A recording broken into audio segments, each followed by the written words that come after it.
Hello, Dr. Freedom.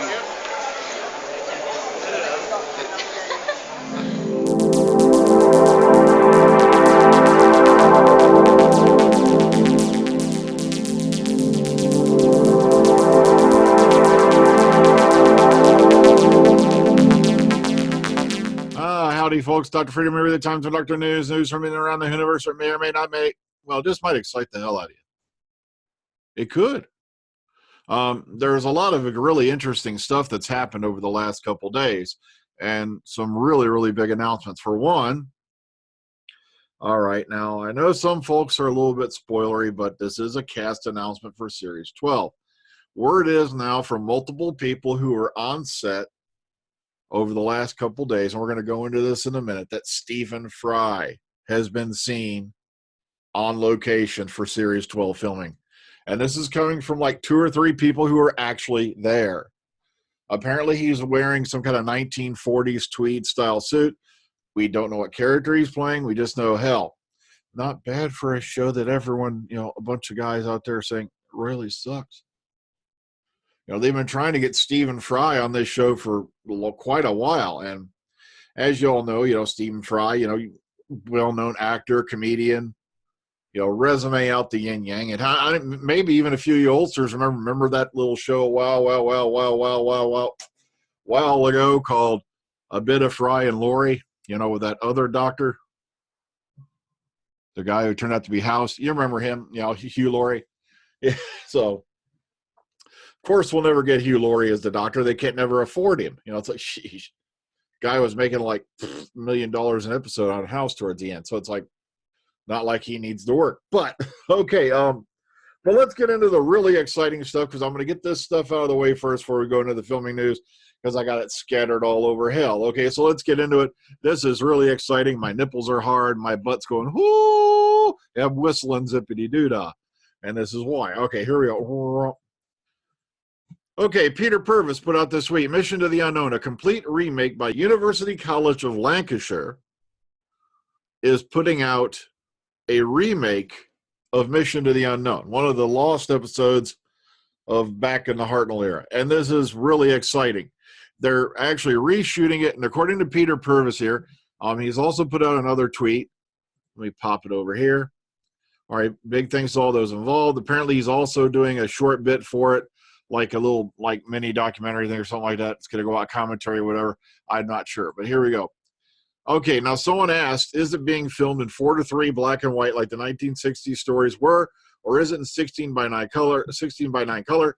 Either way, I cannot wait. He goes to say, yes, it is being made authentically as possible. The cameras are slightly later, but no zoom shots, only tracking and fixed size shots.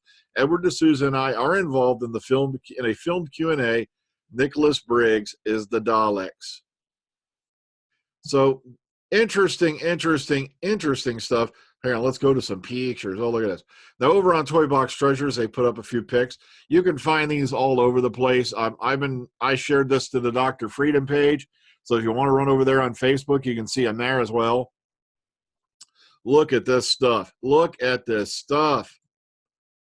Check this stuff out. Look how well they've recreated some of the original costumes, creatures, and whatnot. And look at this. Oh, man.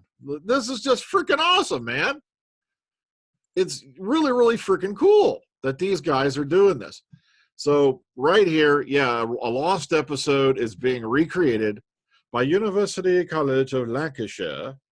I almost said Lancaster, didn't I? But okay, here we go. Let's get into the rest of the news.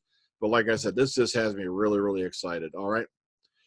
Matter of fact, I'm also including, this is the newscast video that was out today. It's a little short, just about 3 minutes.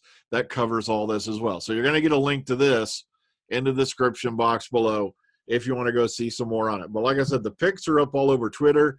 Just go look around, or go over to the Dr. Freedom page on Facebook, and there I shared them over to there, or Toy Box Treasures. Really, really freaking cool, all right? All right, here we go. Doctor Who filming at Swansea, Guildhall, and Wales. And this is where, the shoot, this has been going on the 18th and the 19th, and this is where Stephen Fry was spotted. All the members of the cast were present, as you can see here from some tweets that are linked to this page over on Cultbox. There's Jodie, you know, there's Bradley Walsh, Tawson Cole. I believe Mandip Gil was also present. There you go, boom, boom, boom. Oh, yeah. By the way, someone said she's not a proper ambassador to the show. Kiss my ass. All right. And this is what remains of the set. Wow, it's a parlor. So nothing really spoilery. We don't know what's going on. But as I said here, Stephen Fry was also there in a tweed 40s style suit. Now, no one has put up any pictures of Stephen Fry, and I have an eerie feeling that's going to have to do with an embargo. So, all right, an ambulance prop was spotted with the TARDIS prop and all that. Here you go. Like I said, here's the TARDIS. Bam, bam, bam.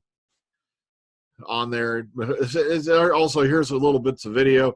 This is just the video of the lighting rig going up and down. And, you know, this is all stuff from far, far away. So there's nothing really spoilery going on here, okay? Other than, okay, here's the set. But once again, as I got to remind you, we don't know what's going on in this scene. But all we know is this.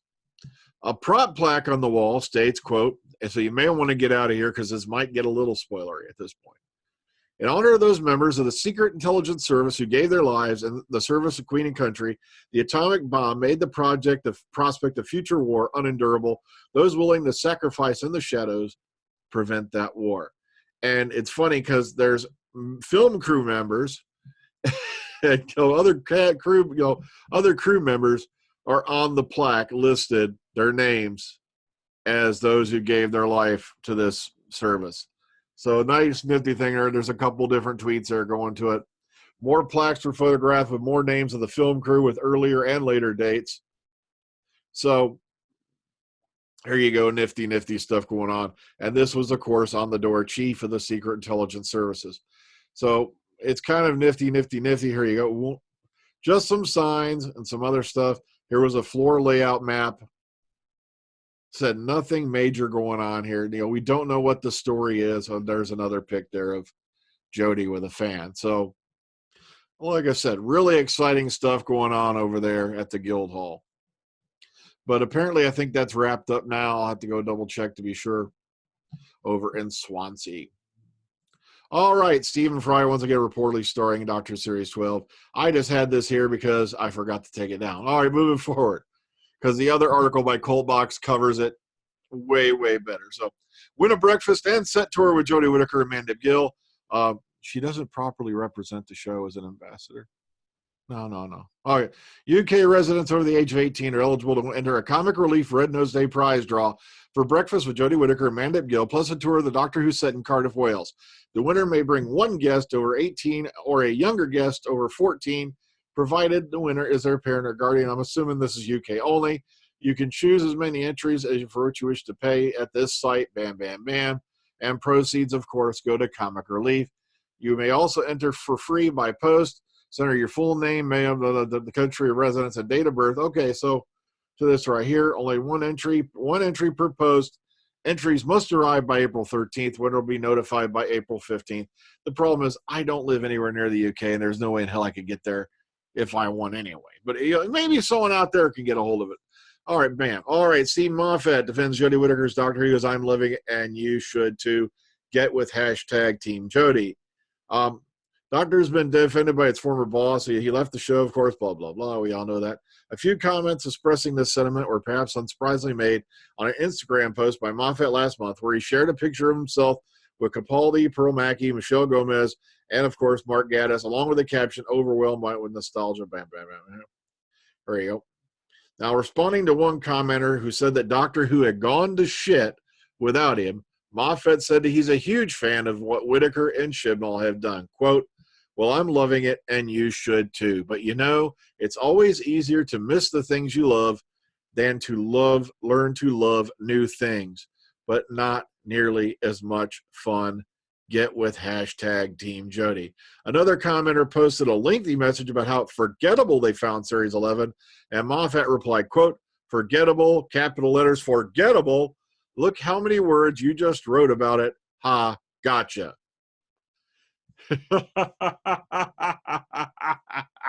So even the Moff is like going, you know, how many fingers am I holding up?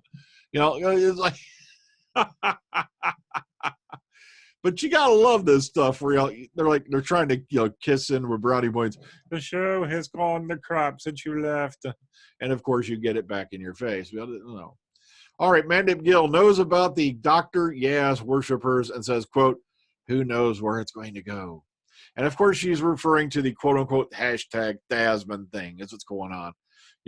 Fans who imagine two fictional characters in a relationship they basically said, all right, here's that moment they're talking about, where they're asking if they're dating or not, yada, yada, yada.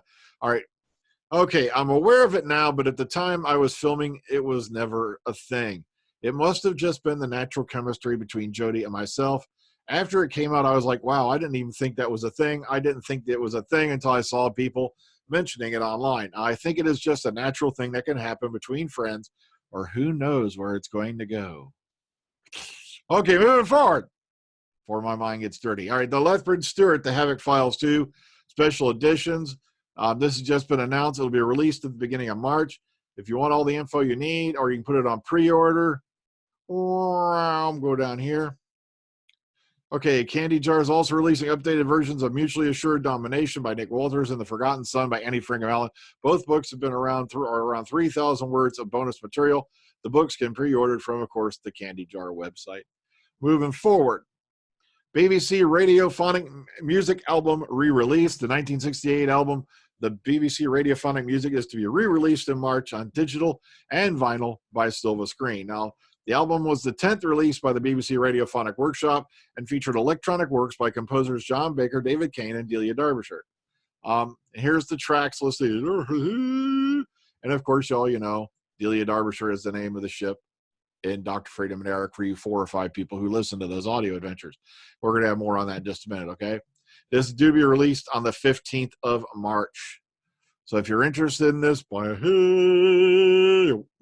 remember, all articles you are seeing will be linked to you below in the description box, so you can go inquire as on to yourself, all right?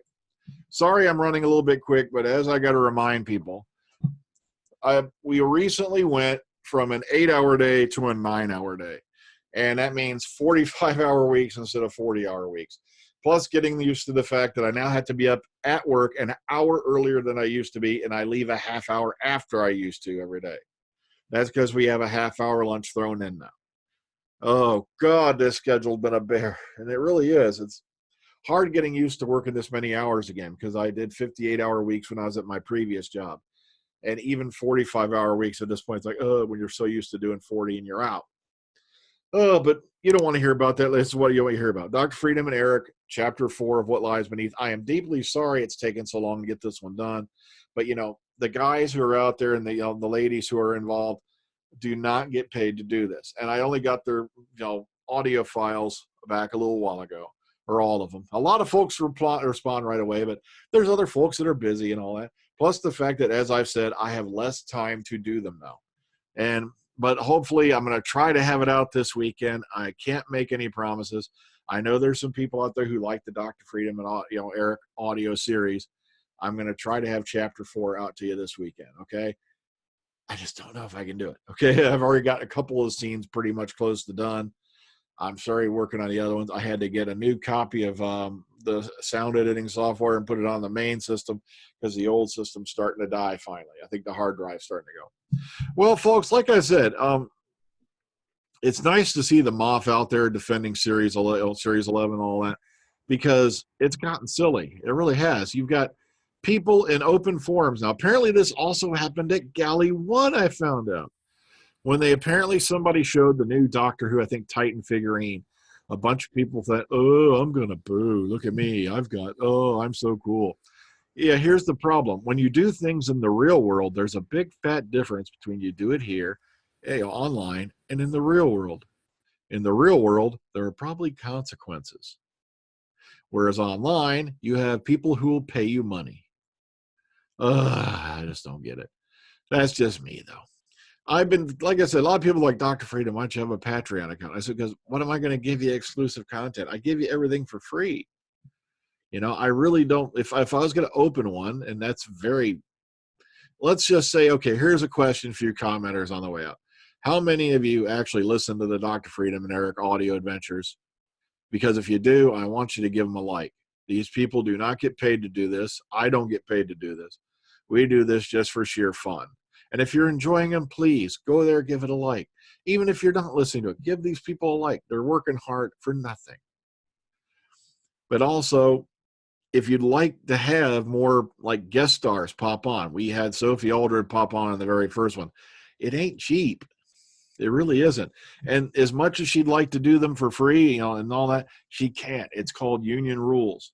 If she comes on as a character, that's an acting role. Therefore, she has to pay the union and she has to be paid for it.